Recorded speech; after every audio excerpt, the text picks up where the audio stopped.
All right, one last prophecy in Ezekiel the 38th chapter. Here we see a huge alliance that's going to be formed, and it's going to be formed by someone called Gog of the land of Magog in Ezekiel the 38th chapter, the chief prince of Meshech and Tubal, and that is Manchuria and Tibet.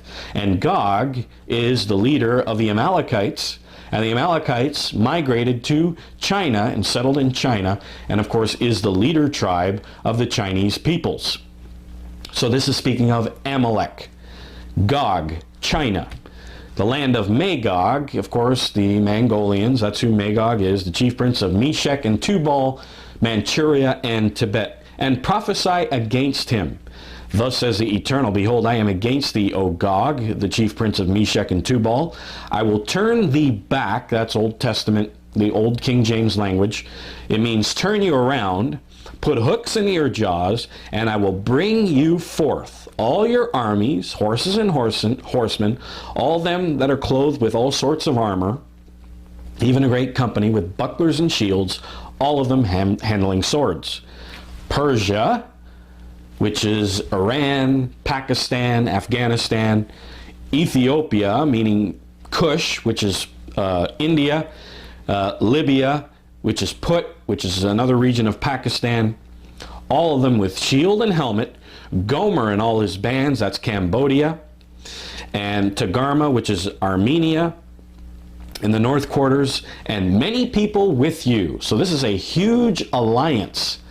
And already we have the Shanghai Corporation Organization, which they have labeled the NATO in the East, which is led by China, and Russia's also in it. And of course there is a prophecy about Russia that shows that they are in an alliance with Gog as well. And if you want to read that, download our booklet, Russia in Prophecy, and you will see that as well.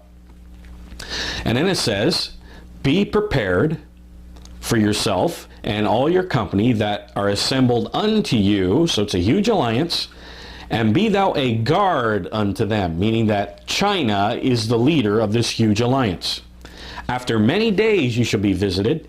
In the latter years you shall come into the land that is brought back from the sword and is gathered out of many people.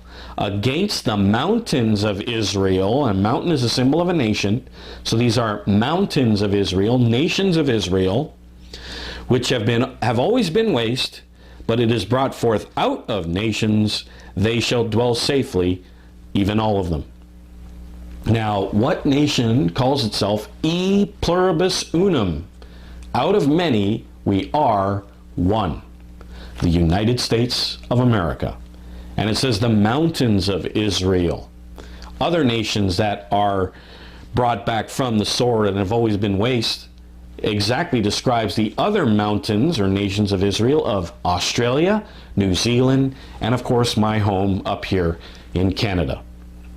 So here it's speaking of a huge alliance that's going to come in to the nations of Canada, the United States, Australia, and New Zealand and take them over. This is describing the Great Tribulation.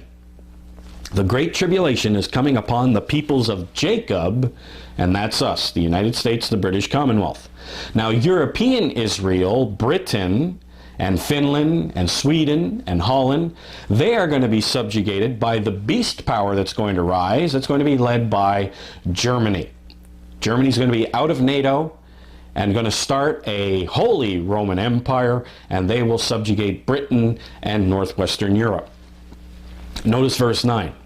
You shall ascend and come like a storm, and you shall be like a cloud to cover the land. So this is an air assault, that you and all your bands and many people with you. So here is an air assault by air, by land, by sea that's going to come in and take over the United States of America, Canada, Australia, New Zealand. They're going to be attacking on this continent from the north.